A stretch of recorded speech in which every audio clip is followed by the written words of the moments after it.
Muchas gracias. Buenas noches, tengan todos ustedes, muy queridos hermanos y hermanas que nos acompañan fielmente aquí en su programa Charlas Bíblicas. Este miércoles 26 de septiembre de 2018, los saludamos muy calurosamente nuestro hermano Armando González y su servidor. Agradecemos mucho la presencia de todos nuestros hermanos y hermanas que nos acompañan desde muy diversas partes de Latinoamérica, inclusive España, y las comunidades hispanas de los Estados Unidos. Muchísimas gracias por su compañía, la apreciamos muchísimo. Y agradecemos también a nuestro hermano Víctor Troncoso y a todo el equipo que trabaja en Radio Telestete, en Chile, en Santiago de Chile, por hacer posible este programa y poder llegar hasta ustedes. Tal como lo habíamos prometido en la charla anterior, hermanos, vamos a comenzar a hablar en algunos programas a partir de este sobre la Septuaginta. Para aquellas personas, aquellos hermanos que no estén familiarizados con este término, se llama a la Septuaginta la traducción que se hizo en el siglo III antes de Cristo, la traducción del Antiguo Testamento hebreo al griego. La primera traducción de la Biblia. La primera traducción de la Biblia. Una traducción muy importante.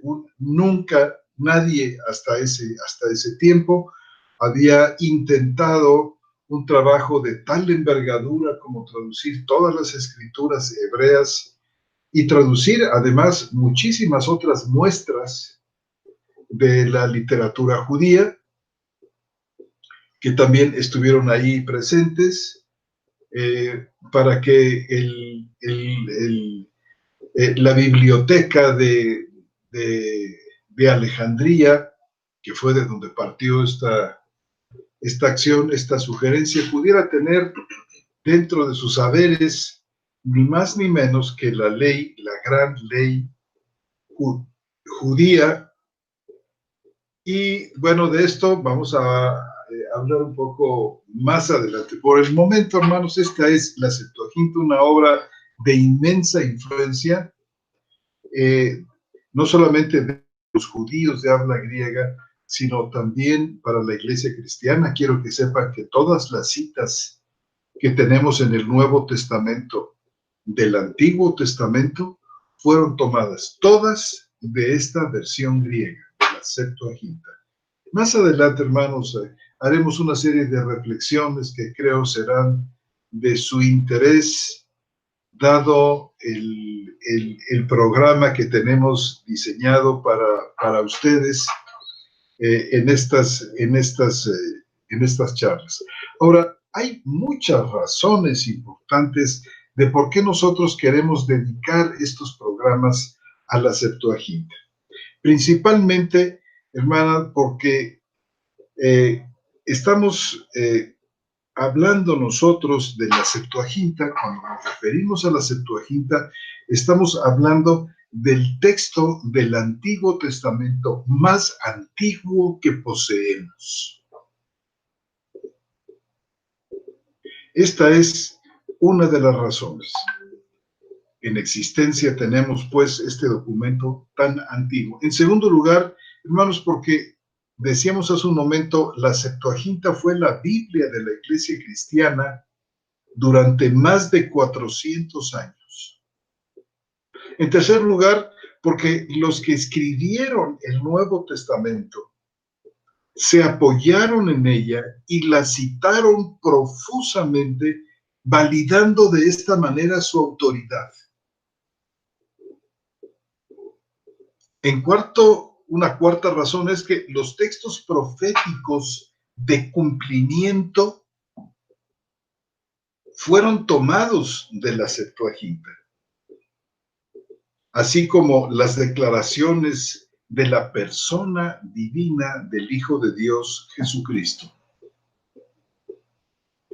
Otra de las razones por que queremos dedicar estos estudios a la Septuaginta es que las citas que encontramos nosotros en nuestro Nuevo Testamento no fueron traducciones que se hicieron del hebreo, hechas por los autores del Nuevo Testamento, sino que son citas directas de la Septuaginta.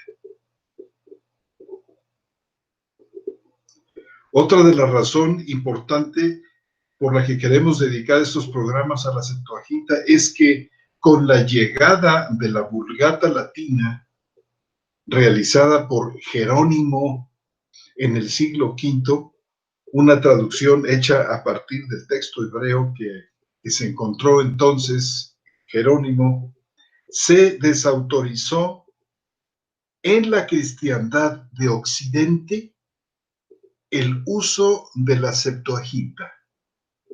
Tomó su lugar indebidamente la Vulgata Latina, esto en las iglesias de Occidente, porque la iglesia de Oriente, que se extendió inmensamente desde el siglo III hasta el tiempo de las cruzadas en el siglo XI,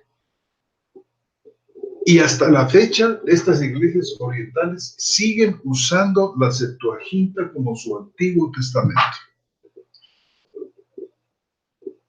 Es decir, que este cambio, este reemplazo de la Vulgata Latina, esta traducción que se hizo al latín, esta es la Vulgata, fue una acción realmente terrible y fue injusta, que trató aparentemente con éxito de reducir el uso y de reducir el valor de la Septuaginta. Y una de las razones, una razón más por la que queremos dedicar estos programas a la Septuaginta, es que mucho más que la Biblia hebrea, según la expresión del exégeta danés Mogens Müller, mucho más que la Biblia hebrea, en efecto, la Septuaginta se convirtió en el Antiguo Testamento del Nuevo Testamento.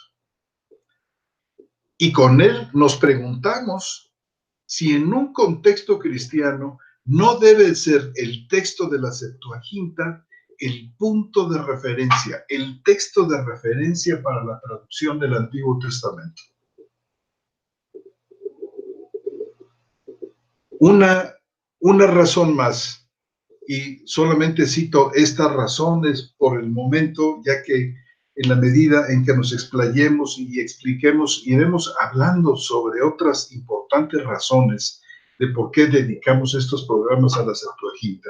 Es que en reacción a la predicación apostólica, la cual citaba las escrituras del Antiguo Testamento usando la Septuaginta, las autoridades judías, el rabinato del siglo I, terminó por secuestrar el texto hebreo y comenzó con ello un proceso de tergiversación del texto hebreo, quitando importantísima información que señalaba a Jesucristo como el Mesías prometido en las Escrituras. Y de esto nos va a hablar en un momento más nuestro hermano Armando. Y en los programas que siguen, les mostraremos en qué consistió. Ustedes van a poder ver con claridad en qué consistió este asalto a las Escrituras. Y verán las dramáticas diferencias que existen entre el texto masorético, es decir, el texto hebreo que poseemos hoy, y la Septuaginta, la cual, bendito sea Dios, en tiempos recientes, en Occidente se le está devolviendo su lugar, se le está devolviendo su peso, su autoridad, su relevancia. Y no solo en las citas que veremos en esta muestra de unos cuantos ejemplos, sino que después de esto ustedes muy probablemente se van a sentir motivados a buscar cualquier cita que encuentren en su Biblia del Antiguo Testamento y verán que hay considerables diferencias casi en cada una de las citas. Difícilmente coinciden las citas del Nuevo Testamento con las citas del Antiguo Testamento hebreo. Y esta es una tarea, hermanos y hermanas, que podemos nosotros tener. Y las diferencias respecto al texto masorético no deben atribuirse al traductor, porque muchos dicen, bueno, es que los traductores no eran tan buenos, eran chabacanones, realmente son errores de traducción y realmente la Septuaginta no es un trabajo importante y de alguna manera se quiso considerar a la Septuaginta desde esta perspectiva, como un trabajo no tan bueno, no tan sólido, pero hermanos, es que el problema de los traductores no es que tradujeron mal el texto hebreo, sino que más bien encontramos diferencias entre textos hebreos. Es decir, el texto masorético, el texto que poseemos hoy, tiene diferencias importantes con el texto hebreo del cual se tradujo la Septuaginta. Porque consideremos, la Septuaginta es una traducción de un texto hebreo, pero un texto hebreo que tiene marcadas diferencias con el hebreo que tenemos nosotros. Y para esto ha sido de vital importancia el que los descubrimientos en las cuevas de Qumran, en el desierto de Judea, los fragmentos que existen de diversos libros bíblicos y del texto, por ejemplo, completo de Isaías, muestran una mayor cercanía con el texto de la Septuaginta que con el texto masorético como lo conocemos hoy. Esto ha despertado realmente a los críticos textuales, a los exégetas, a los eruditos, a reconsiderar la Septuaginta y darle pues el valor que le toca. Pero en esta noche, hermanos, vamos a ver una serie de versículos, no sé, quizás alcancemos a ver uno o dos esta noche, uno, donde vamos a poder ver de una manera flagrante en qué consisten estas diferencias entre el texto masorético hebreo y el texto de la Septuaginta. Esto no es para desanimar a nadie. No, al contrario. De ninguna manera. No es desacreditar de una manera particular al texto hebreo, considerando que precisamente fue de un texto hebreo de donde se partió. Pero sí, eso sí, revalorizar ante ustedes, hermanos y hermanas, ante su muy importante opinión, el texto de la Septuaginta. Una pregunta, hermano, ¿de dónde viene la palabra Septuaginta? La palabra Septuaginta viene de el número de traductores judíos que intervinieron en la traducción del hebreo al griego. Ptolomeo II Filadelfo, entonces rey de Egipto, donde estaba situada aquella gran biblioteca en Alejandría, esa casi legendaria, inmensa biblioteca que lamentablemente se quemó. Pidió al sumo sacerdote Eleazar, que estaba en Jerusalén, que enviara traductores a Alejandría para que tradujeran la ley, de tal manera que Eleazar envió a 6 traductores de cada una de las tribus de Israel. Por eso fueron 72 traductores y bueno, lo redondean en el número 70. Septuaginta viene de la palabra 70. Y bueno, por supuesto, estos traductores fueron muy bien recibidos por Ptolomeo Filadelfo II en una isla que se destinó para esto. La isla se llamaba El Faro. Para que no se distrajeran. Para que no se distrajeran, para que estuvieran muy ocupados. Y cuenta la historia que hubo felicísimas coincidencias en la traducción de estos enviados de Eleazar, quienes en un primer momento tradujeron el Pentateuco.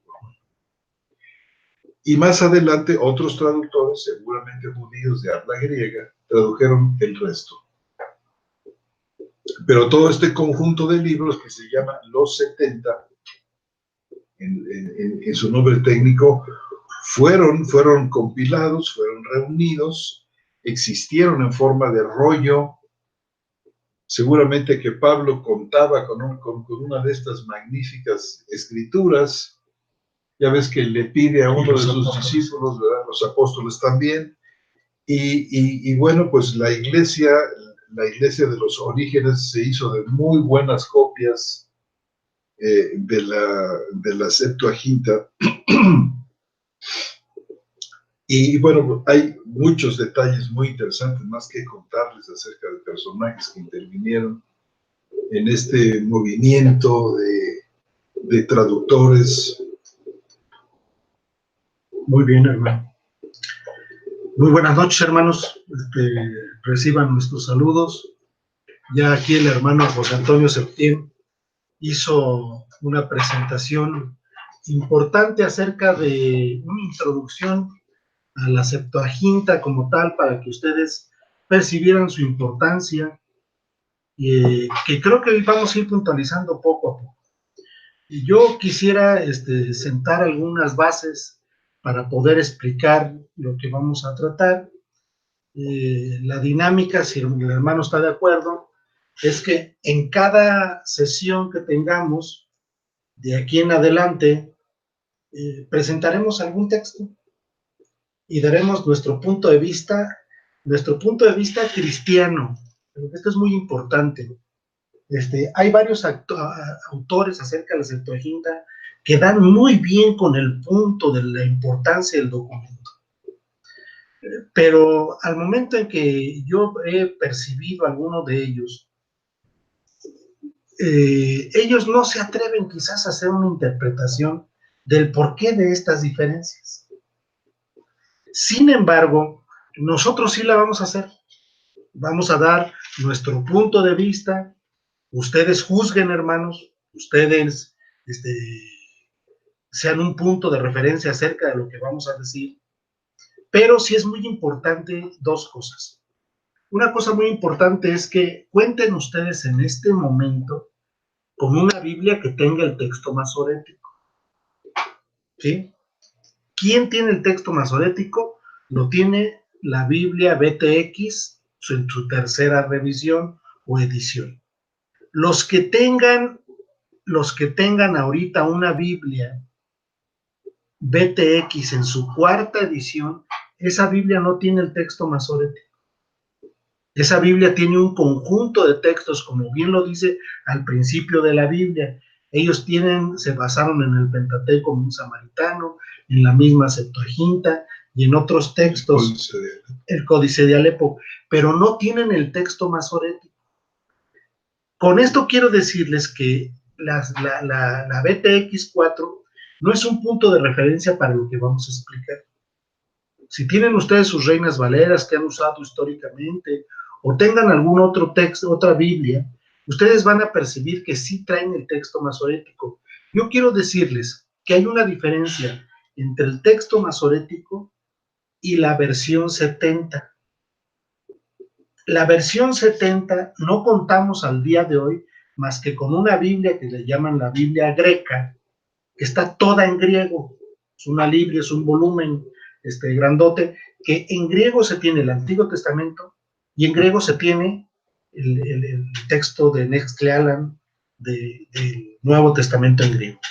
Pero para poder notar las diferencias que hay y que ustedes puedan observar nuestras observaciones, y se los vuelvo a insistir, nuestras observaciones son desde el punto de vista cristiano, las van a poder percibir, pero sin embargo, el que no tenga ese punto de vista, de cualquier forma va a poder notar cuál es la diferencia entre el texto masorético y la versión 70 o la Septuaginta.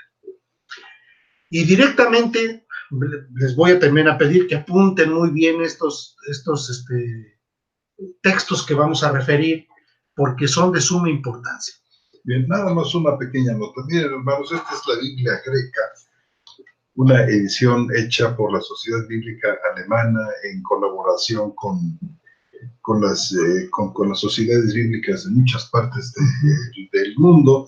Tenemos aquí la edición de la Septuaginta hecha por Ralph y corregida por Robert Hanhart en más de 1000 casos. Una edición crítica muy buena, y vamos a estar probablemente citando una traducción de la Septuaginta, que es la edición en 4 volúmenes que ha hecho el profesor Natalio Fernández Marcos, junto con la señora María Spotorno, una edición que se puede conseguir en 4 volúmenes, editorial Sígueme, que es una magnífica traducción al español de toda la Septuaginta, basada no solamente en el libro en la versión de Nestle, sino en la muy reputada y conocida el Septuaginta de Göttingen, una obra magna de 24 volúmenes que ha llevado ya 70 años de realización, un trabajo magnífico, de tal manera que queremos decir esto porque nos van a ver probablemente citar esta traducción de la Septuaginta del profesor Natalio Fernández, para que tengan toda la confianza de que es una obra científica de gran altura. Bien. Entonces, tomando esto como referencia, hermanos, yo les pediría que abrieran sus Biblias en el Evangelio de Lucas, en el capítulo 4, versículo 16. Y le vamos a dar lectura. Quiero decirles que independientemente de que este texto esté usado como ejemplo para lo que vemos, es uno de mis textos favoritos, y les voy a explicar por qué es uno de mis textos favoritos. Es extremadamente conmovedor el asunto y el relato que hace Lucas de un acontecimiento de parte del Señor Jesús. Entonces, Lucas capítulo 4, versículo 16. Yo voy a leer de la BTX tercera edición. Dice lo siguiente: y fue a Nazaret el Señor Jesús, donde había sido criado, y en el día sábado entró en la sinagoga y conforme a su costumbre se levantó a leer. El Señor Jesús entra a la sinagoga, su costumbre de ir los sábados a la sinagoga, y se levanta a leer porque era una especie del ritual que tenían dentro de la sinagoga. Le fue entregado el rollo del profeta Isaías, y habiendo desenrollado el volumen, halló el lugar donde estaba escrito, y el Señor empieza a leer una porción del profeta Isaías, y esa porción dice lo siguiente: el Espíritu del Señor está sobre mí, porque me ungió para evangelizar a los pobres, me ha enviado a proclamar libertad a los cautivos y restauración de vista a los ciegos, a enviar en libertad a los oprimidos, a proclamar el año favorable del Señor. Termina de leer el Señor Jesús, viene un hecho impresionantemente hermoso, porque el Señor Jesús devuelve el rollo, como dice aquí, y habiendo envuelto el rollo, lo devolvió al asistente de la sinagoga y se sentó. Y los ojos de todos en la sinagoga estaban fijos en él.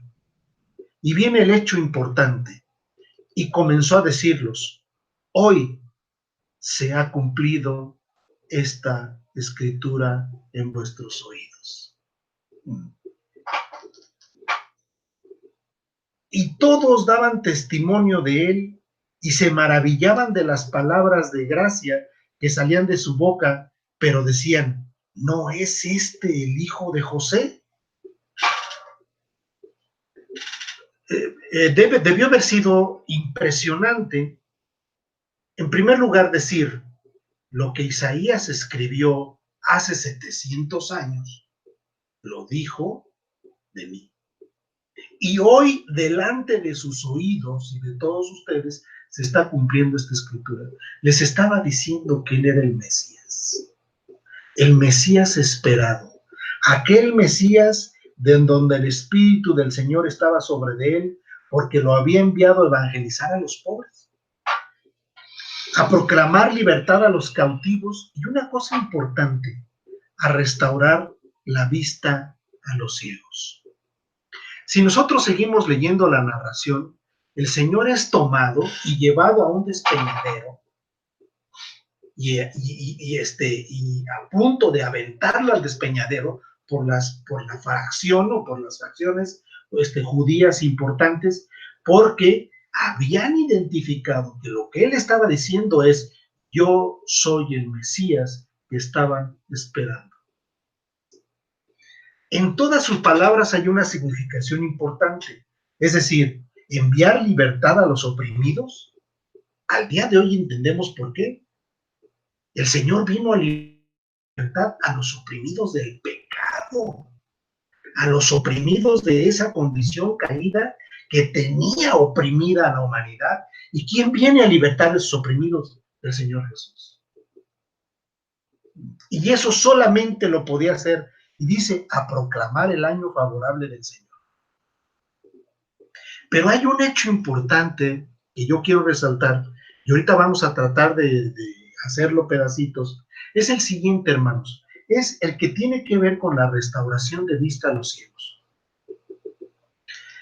Esta palabra de restauración de vista a los ciegos, los judíos sabían perfectamente, el pueblo de Israel sabían perfectamente, los fariseos sabían perfectamente, el grupo de élite, la institución judía sabía perfectamente que ese milagro solo estaba reservado para Dios.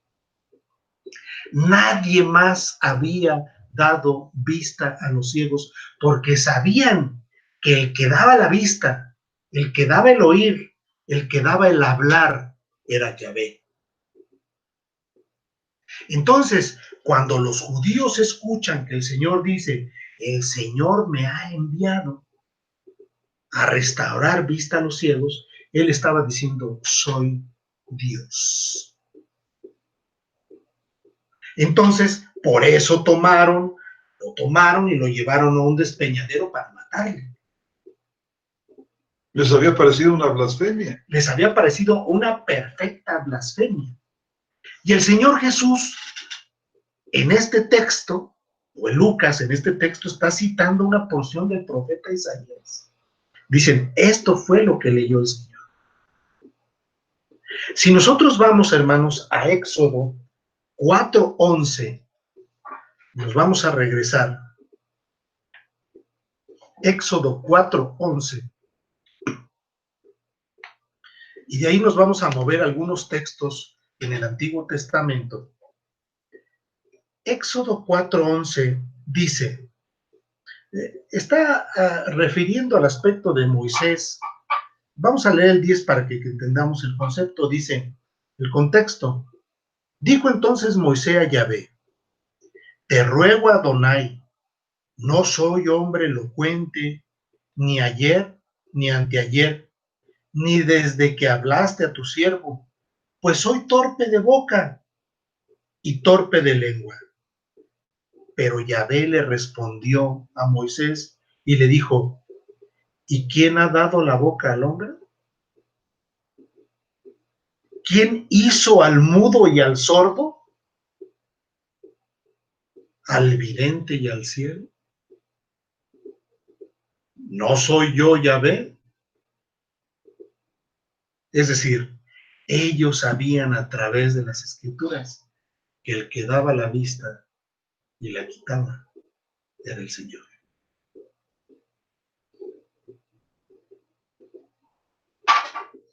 Sabían perfectamente. Vamos al Salmo, hermanos, 146. Voy a citar algunos. Salmo 146.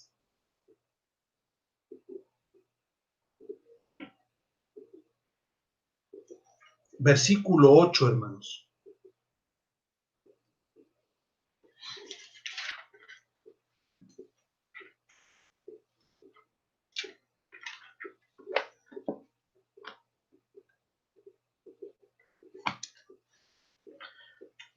Vamos a leer desde el 7.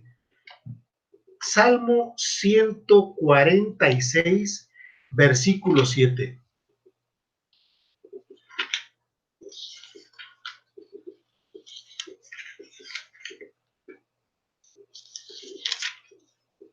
Dice lo siguiente: ¿qué hace justicia a los oprimidos? ¿Qué da pan a los hambrientos? Escuchen esto: Yahvé liberta a los cautivos. Yahvé da vista a los ciegos.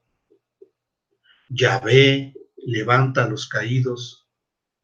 Yahvé ama a los justos. El punto que queremos resaltar es: Yahvé da vista a los ciegos. Entonces, cuando el Señor Jesús se declara como que fue enviado a darle vista a los ciegos, entonces inmediatamente ellos decían: oye, pero el único que da vista a los ciegos es Yahvé.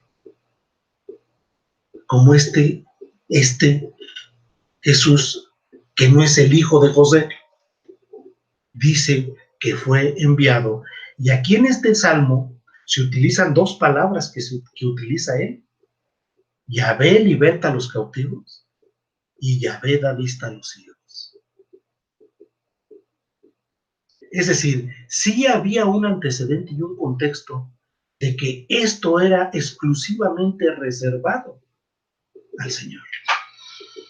Vamos, hermanos, rápidamente a Isaías 35:4, hermanos.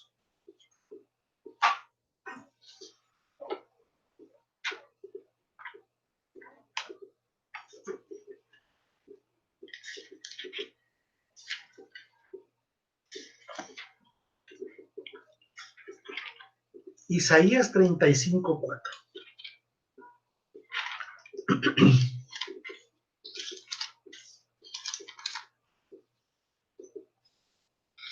Dice Isaías 35:4: decídalos de corazón apocado, esforzaos, no temáis. He aquí vuestro Dios viene con retribución. La venganza es de Elohim. Él mismo vendrá y os salvará. Entonces los ojos de los ciegos serán abiertos y los oídos de los sordos destapados. Entonces el cojo saltará como un ciervo y cantará la lengua del mudo, porque aguas han brotado en el desierto y torrentes en el Arabá. Pero el 5 dice: entonces los ojos de los ciegos serán abiertos. Otra vez, el hecho importante de que en el Antiguo Testamento estaba prefigurado que una de las actividades milagrosas del Mesías era dar vista ¿a quién? A los ciegos. Como hecho importante. Por eso, en el relato de Lucas acerca de la lectura que hacen de Isaías, dice: el Señor me ha enviado a dar vista a los ciegos. Hay un evento que se me hace muy importante, un evento, hermanos, que habla, vamos a leerlo, hermanos, porque el evento me gusta muchísimo. Es un evento que relata el aspecto de Juan el Bautista, o si gustan, Leemos un texto previo al de Juan el Bautista y después leemos el de Juan el Bautista. Vamos a darnos un brinco, hermanos, hacia Mateo 20:29.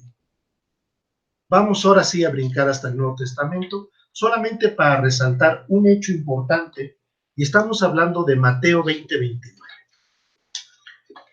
Es decir, en Lucas dice, el Señor me ha enviado, pero vamos a ver qué dice Mateo 20, versículo 29. Dice lo siguiente, es una porción pequeña la que voy a leer, es Mateo 20 del versículo 29 al 34. Y dice, y saliendo ellos de Jericó, lo seguía una gran multitud. Y he aquí 2 ciegos sentados junto al camino. Al oír que Jesús estaba pasando, gritaron diciendo, Señor, ten misericordia de nosotros, hijo de David. Y la muchedumbre los reprendió para que callaran, pero ellos gritaban más diciendo, Señor, ten misericordia de nosotros, hijo de David. Deteniéndose entonces Jesús, les dio voces y dijo, ¿qué queréis que os haga? Le dijeron, Señor, que sean abiertos nuestros ojos. Entonces Jesús, movido a compasión, les tocó los ojos y al instante recobraron la vista y lo siguieron. Es decir, no solamente el Señor me envió como un elemento que cita del profeta Isaías, sino el Señor hacía los milagros destinados para Él. Los milagros reservados para el Señor.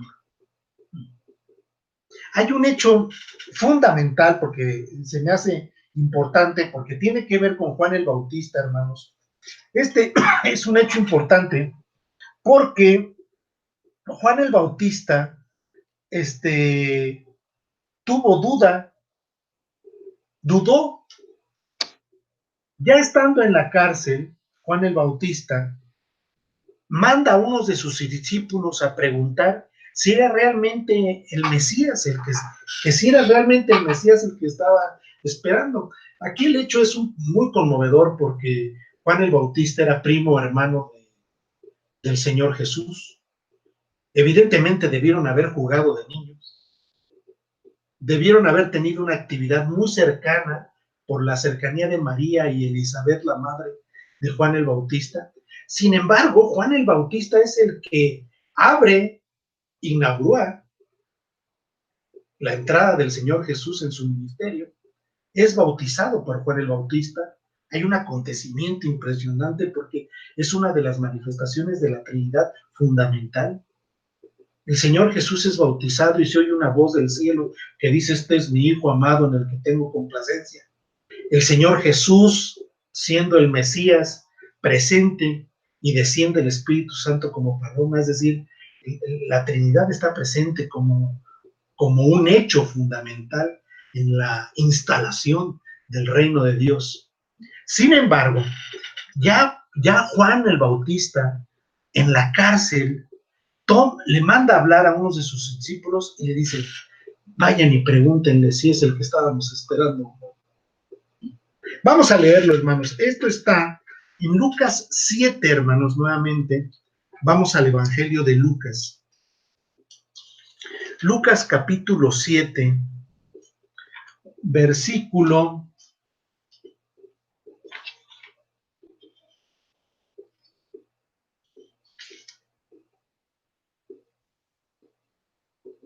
17. Vamos a leer desde el versículo 7:17. Bueno, sí, aquí el Señor, en los versículos previos, el Señor acaba de resucitar a una persona. Y el versículo 17 dice, y su fama del Señor Jesús se extendió por toda Judea y por toda la región circunvecina. Los discípulos de Juan le informaron acerca de todas estas cosas, y Juan, llamando a 2 de sus discípulos, los envió al Señor, diciendo, ¿eres tú el que viene o hemos de aguardar a otro?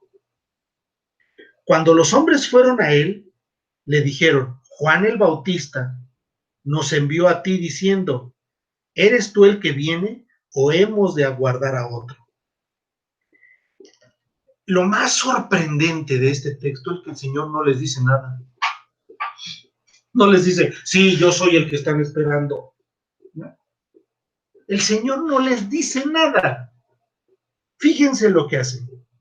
En aquella hora sanó a muchos de enfermedades, dolencias y de espíritus malignos. Concedió la vista a muchos ciegos. Y ahora sí les responde y les dice: y respondiendo les dijo: id informad a Juan lo que visteis y oísteis. Los ciegos ven, los cojos andan, los leprosos son limpiados, los sordos oyen, los muertos son resucitados, los pobres son evangelizados, y bienaventurado es cualquiera que no se escandalice de mí. Pero lo primero que refiere la narración es: los ciegos ven. Es decir, no les voy a contestar si soy el Mesías o no. Ustedes saben lo que dicen las escrituras de mí. Vayan y díganle a Juan el Bautista: los ciegos ven, porque el Señor me ha enviado a dar vista a los ciegos. Esto es un hecho fundamental, y yo les voy a pedir, hermanos, que ustedes puedan leer, aunque ahorita vamos a leer algunas porcioncitas del capítulo 9 de San Juan, porque allí hay otro hecho importante. Si gustan ustedes acompañarme con su lectura, es el capítulo 9 del Evangelio de San Juan, acerca del ciego de nacimiento. Es decir, no era alguien que había perdido la vista, no era alguien que habría ya tenido la experiencia de ver y después quedar ciego por condiciones de vida, sino que había nacido ciego. Entonces, dice el capítulo 9, versículo 1 del Evangelio de San Juan, dice: y pasando, vio a un hombre ciego de nacimiento, el Señor Jesús, y le preguntaron sus discípulos diciendo: Rabí, ¿quién pecó, este o sus padres, para que naciera ciego? Jesús respondió: no pecó este ni sus padres, sino para que las obras de Dios se manifiesten en él. ¿Y cuáles son las obras de Dios? El Señor me ha enviado a darle vista a los ciegos. Un milagro reservado para el Señor. Y dice lo siguiente: y habiendo dicho esto, escupió en la tierra, y con la saliva hizo lodo, y le untó el lodo sobre los ojos, y le dijo: ve, lávate en el estanque del Siloé, que se traduce enviado. Así que fue y se lavó y regresó viendo. Entonces los vecinos y los que antes lo veían como mendigo decían: ¿no es este el que se sentaba y mendigaba? Otros decían: es este. Otros decían: no, sino que es parecido a él. Él decía: soy yo. Entonces le decían: ¿cómo te fueron restaurados los ojos? Respondió él: el hombre llamado Jesús hizo lodo, me untó los ojos y me dijo: ve al Siloé y lávate. Por tanto fui, me lavé y recibí la vista. Y dijeron: ¿dónde está él? Dice: no sé. Entonces llevan a otro ciego ante los fariseos. ¿A otro? No, perdón. Llevan al otrora ciego ante los fariseos, porque el día en que Jesús había hecho lodo y le había abierto los ojos era sábado. De nuevo, pues, le preguntaban también los fariseos cómo había recibido la vista, y les dijo: me puso lodo sobre los ojos, me lavé y veo. Entonces algunos de los fariseos decían: este hombre no procede de Dios, pues no guarda el sábado. Otros decían: ¿cómo puede un hombre pecador hacer tales señales? Y había división entre ellos, y era obvio. Ellos sabían perfectamente que las antiguas escrituras decían que el que daba vista a los ciegos era el Señor. Por lo que otra vez dijeron al ciego: ¿y tú qué dices de él? Puesto que te restauró los ojos, él dijo que es profeta.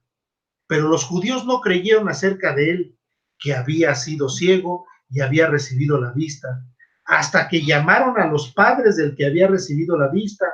Les preguntaron diciendo: ¿es este vuestro hijo, el que vosotros decís que nació ciego? ¿Cómo pues ve ahora? Sus padres respondieron entonces y dijeron: sabemos que este es nuestro hijo y que nació ciego. Pero como ve ahora, no lo sabemos. Pero cómo ve ahora, no lo sabemos. ¿O quién le restauró los ojos? No lo sabemos. Preguntadle, edad tiene. Él hablará por sí mismo. Estos dijeron sus padres porque temían a los judíos, por cuanto los judíos ya habían acordado que si alguno lo confesaba como Mesías, fuera expulsado de la sinagoga. Y todo el relato del Evangelio de San Juan, capítulo 9, circula sobre este aspecto. Estos cuates no creían, y si creían, tenían la relación de la prefiguración del Antiguo Testamento, donde decía que el único que da vista a los ciegos es Yahvé. Y en este caso, nuestro Señor Jesús. Entonces, es por esto que se hizo este alboroto y estas interrogaciones por parte de las autoridades. Efectivamente. Es decir, sabían que los hechos que estaban sucediendo a través de lo que dice en el capítulo 5, las obras que hago dan testimonio de mí, que procedo del Padre. Estas obras de darle vista a los ciegos daban testimonio de él. Por eso, Juan el Bautista no necesitó saber más palabra. El Señor no hizo ninguna argumentación. Vayan, y le dice a los discípulos de Juan el Bautista: vayan y díganle lo que han visto. Los ciegos ven, los cojos andan, los muertos son resucitados. Es decir, era un hecho importante. Inclusive entre ellos hay un diálogo entre ellos mismos. Miren, vamos a darle la vueltecita para que vean, porque al Señor ya le estaban imputando un montón de... Miren, le dijeron mentiroso, le dijeron demonio tienes, le dijeron que quebrantaba la ley, y decirle mentiroso a Dios. Le dijeron: eres un perro samaritano. Es decir, no había ya elementos más que imputarle al Señor Jesús, más que su abierta y descarada desfachatez de armarle ahí una cuestión, porque lo que el Señor Jesús estaba demostrando es que Él era el Mesías que las Escrituras habían prefigurado y hablado, y que Él era el que estaban esperando. El mismo Juan el Bautista duda y pregunta. Fíjense cómo dice el 10:20 de Juan. Solamente denle vueltecita a su hoja de su Biblia, hermanos. Dice el 19, vamos a leer 10:19. Y volvió a haber división entre los judíos por estas palabras. Y muchos de ellos decían: demonio tiene y está fuera de sí. ¿Por qué lo oís? Otros decían: Otros decían, estas palabras no son de un endemoniado. O sea, entre ellos había algunos que tenían cierto juicio, pero fíjense que él dice enseguida, ¿puede acaso un demonio restaurar ojos de ciegos? No, solo Dios.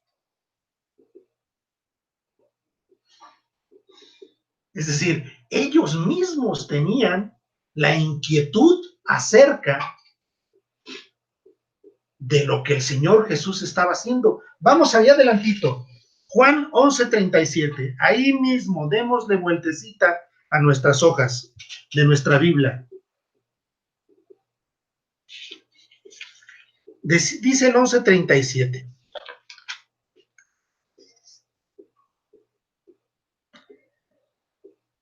Y algunos de ellos dijeron, está aquí la muerte de Lázaro. Y dice, algunos de ellos dijeron, no podía este que restauró los ojos del ciego hacer también que este Lázaro no muriera. Es decir, había un hecho consumado. Dice, si este es Dios y restaura la vista a los ciegos, ¿no podrá levantar a Lázaro? Pues lo hizo. Para seguir callando boca. El Señor sabía cuál era perfectamente su misión. Es decir, el ambiente es una negación total de la clase o de la institución judía, de los fariseos, de los ancianos, de los escribas, a negarse totalmente a reconocer los grandes hechos y las grandes palabras del Señor Jesús como el Mesías que había enviado.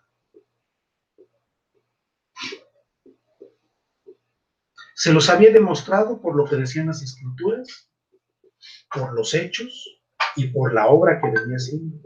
Sin embargo, aquí hay un hecho importante. La pregunta es, ¿qué dice el texto de Isaías 61:1 que cita el Señor Jesús en la sinagoga? Es decir, el Señor Jesús lee un texto donde dice, el Señor me ha enviado, el Espíritu del Señor está sobre de mí. Porque me ungió, me ha enviado a darle vista a los ciegos, a darle libertad a los oprimidos. ¿Qué texto leyó el Señor? Es decir, ¿qué porción de la Escritura leyó el Señor? Y lo que el Señor leyó es Isaías 61:1. Y les voy a pedir, hermanos, que vayan a sus Biblias, ¿sí? A las Biblias del profeta Isaías 61:1. Y yo le voy a pedir a mi hermano, mientras yo localizo Isaías 61:1, que si puede sacar su Biblia de Natalio Fernández, en el libro de los profetas, y vamos a leer el texto masorético, vamos a leer la traducción de Natalio Fernández de la Septuaginta, y el hermano con su enorme sapiencia va a leernos el texto de la Septuaginta en griego. Y casi que con esto concluimos. El estudio de hoy. El estudio de hoy. Vamos a leer Isaías 61:1, hermanos.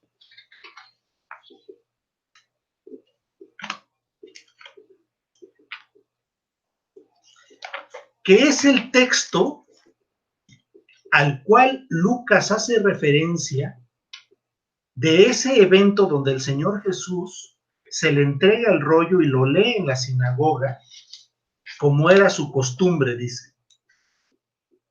¿Sí? ¿Estamos en sus marcas listos fuera, hermano? Yo lo voy a leer del masorético. Del texto hebreo masorético. Del texto, lo voy a leer. El que aparece en su Reina Valera 60. Y el que aparece en su BTX 3, de edición 3. Dice lo siguiente: el espíritu de Adonai Yahvé está sobre mí, porque Yahvé me ha ungido.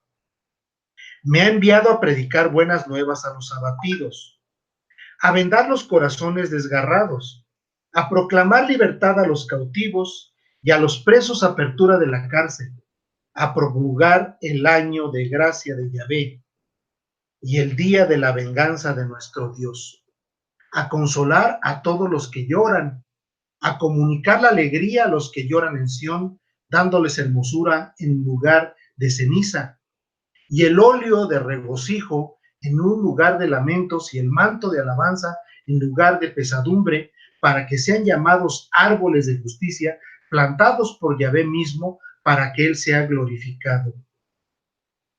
¿Y dónde está darle vista a los ciegos? ¿Dónde está? Es decir, la parte de darle vista a los ciegos está sustraída del texto masorético. Lo voy a volver a leer. El espíritu de Adonai Yahvé está sobre mí, porque Yahvé me ha ungido, me ha enviado a predicar buenas nuevas a los abatidos, a vendar los corazones desgarrados, a proclamar libertad a los cautivos y a los presos apertura de la cárcel, a promulgar el año de gracia de Yahvé y el día de la venganza de nuestro Dios. Es decir, hay una sustracción de una parte importantísima de las obras del Señor Jesús expresadas con hechos y de palabra en el Nuevo Testamento, y las palabras que se citan, que cita el apóstol, el evangelista Lucas, de Isaías 61, evidentemente es distinto del texto masorético que tenemos en nuestras manos. Sabían los judíos perfectamente que el darle vista a los ciegos era una acción exclusiva reservada para Dios, prefigurada en el Antiguo Testamento, como lo veníamos diciendo, y alevosamente lo sustrajeron. ¿Para qué? Para que no vieran que era el Señor Jesús el del que estaban hablando Isaías. Porque les había quedado perfectamente claro, por el testimonio del ciego, por el testimonio de sus padres, por los mismos fariseos. Por los mismos fariseos. Un endemoniado no puede darle vista a los ciegos. Se les quedó perfectamente claro el milagro de la apertura de los ojos del ciego, a la vista de una multitud de gente que conocían al hombre que pedía ley. Es decir, era algo que ellos no podían negar. Y seguramente que se hizo muy famoso en aquellos años. Por supuesto. Tanto que se llenaron de celos estos fariseos. Y entonces quitaron del texto hebreo esta parte. Es un texto mesiánico. Es un texto mesiánico. Y no les convenía tener un texto de apoyo mesiánico en el Antiguo Testamento. Entonces, ¿qué hicieron? Los sustrajeron. Yo te voy a pedir, hermano, que leas la versión, la Septuaginta, la traducción al español de Natalio Fernández. Por favor, hermano. Muy bien. Va a leer la Septuaginta. Dice así: el Espíritu del Señor está sobre mí, porque me ha ungido, me ha enviado para anunciar la buena noticia a los pobres, para curar a los de corazón destrozado, para proclamar libertad a los presos y recuperación de la vista a los ciegos, para llamar a un año aceptable del Señor y a un día de retribución, para consolar a todos los que están de duelo, para que se les dé a los que hacen duelo porción, gloria en lugar de ceniza, aceite de gozo en vez de duelo, vestidos de gloria en vez de desolación. Es decir, si la 70 dice, y voy a hacer una inferencia, si la 70 dice dar vista a los ciegos, el texto que estaba citando el evangelista Lucas es una referencia a la 70, no al masorético. Así es. Hermano, si nos pudieras leer en griego cuáles son las palabras que utiliza para dar vista a los ciegos, y lo va a leer el hermano con lo que el Señor le ha dado enormemente. Va a leer un texto en griego de la greca, de la Biblia greca del 61, uno de Isaías. Dice: Dice, Nefma Kirio eb eme, el Espíritu del Señor está sobre mí. Dice, Uk ineken ejrisenme, porque Él me ha ungido. Evangelizas de, Nefma Kiri, evangelizas de, pijis apestalkenme, y asas de tus sintetrimenus ticardía, Kirixe ejmalotis, perdón, afesin ketiflis anablepsin. Dice aquí, y a los ciegos apertura o renovación de la vista. Don de la vista, anablepo. Aquí en el infinitivo anablepsin. Tiflis, que es el plural de tiflos, ciego.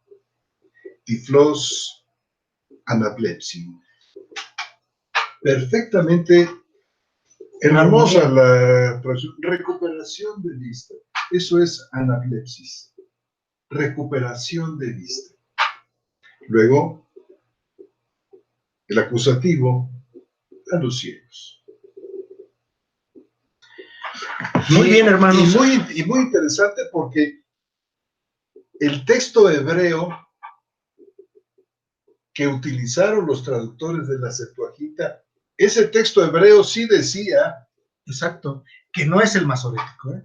Que no es el masorético, por eso decíamos en un principio que hay grandes diferencias entre el texto masorético, hebreo como lo conocemos hoy, a ese texto hebreo que utilizaron los traductores de la 70. O sea, no es un problema de traducción aquí.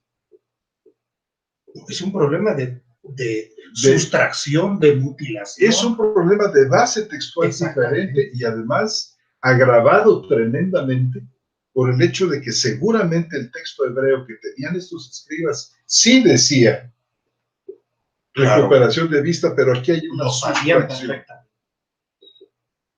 Y bueno, tenemos simplemente aquí, nuestros amados hermanos y hermanas, un botoncito de muestra para que se den cuenta.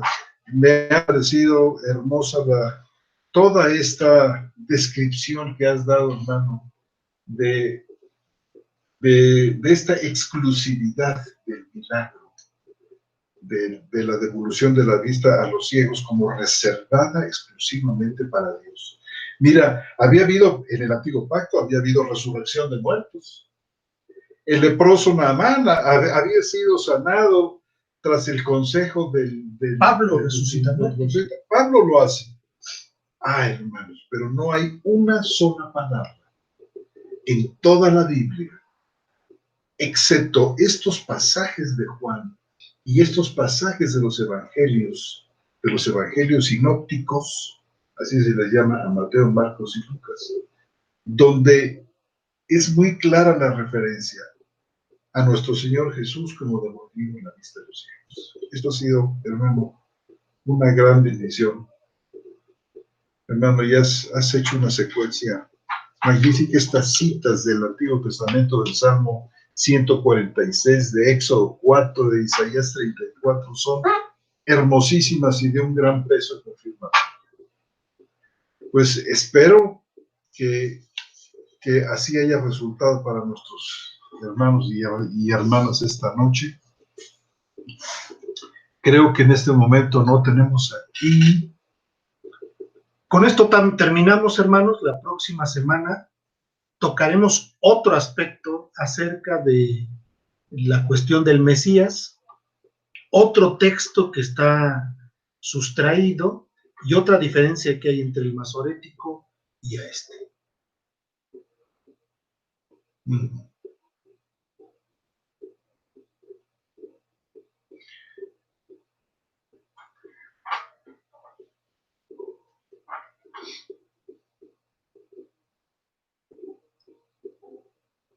Tenemos aquí un mensaje que nos manda nuestro hermano Troncoso.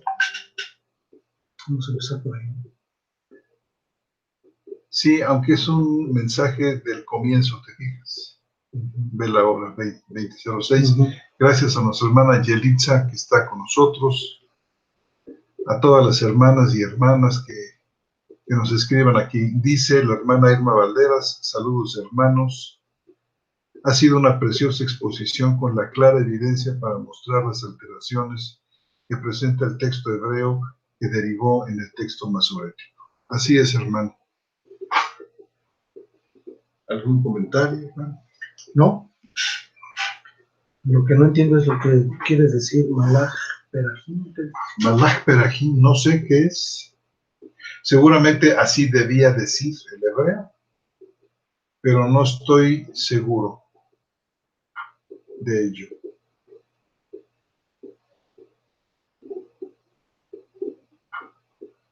Malach Perahim es el nombre de él.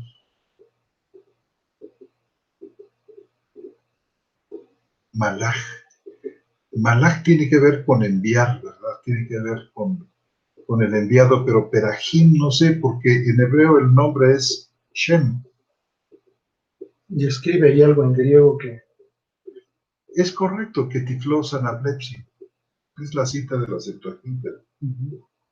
Sí, aunque Malach Perahim todavía no capto, no sé, no sé, hay un plural aquí en Perahim. ¿No será el nombre de la persona?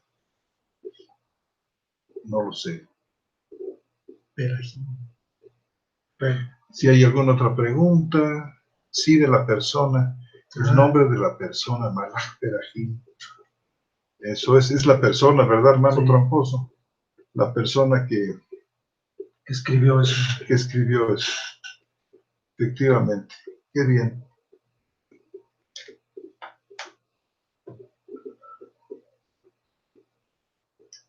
¿Algún otro comentario? ¿Alguna otra pregunta surgida de la exposición de esta noche? Sí, yo les recomiendo que los que puedan vuelvan a oír el programa y con puntualidad vayan anotando los textos y leyéndolos otra vez con calma para que vean nuestro punto.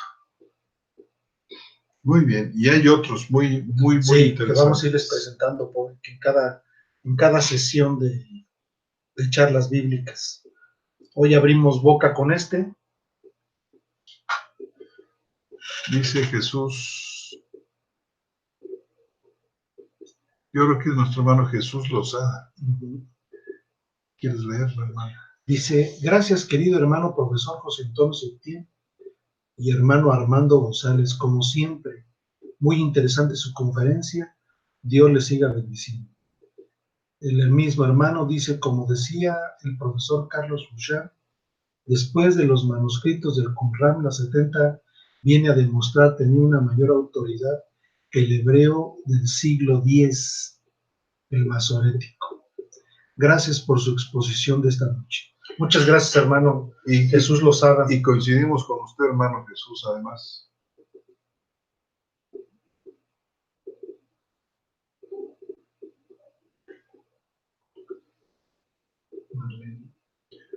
La hermana Marlene Echeverría, sumamente edificante, alabado sea nuestro Dios.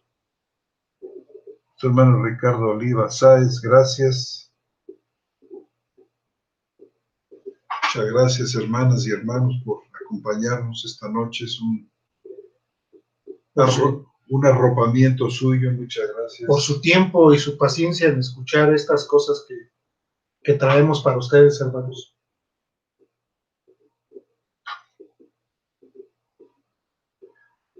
También a nuestro hermano Malach Perahim. Suena muy bonito, muy hebreo. Le dice, gracias por la exposición.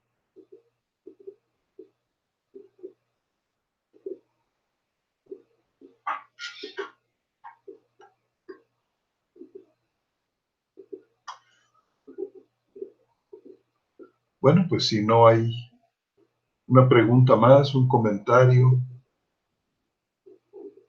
alguien más está escribiendo en este momento. Vamos a esperar un momentito y lo que nos llega su mensaje.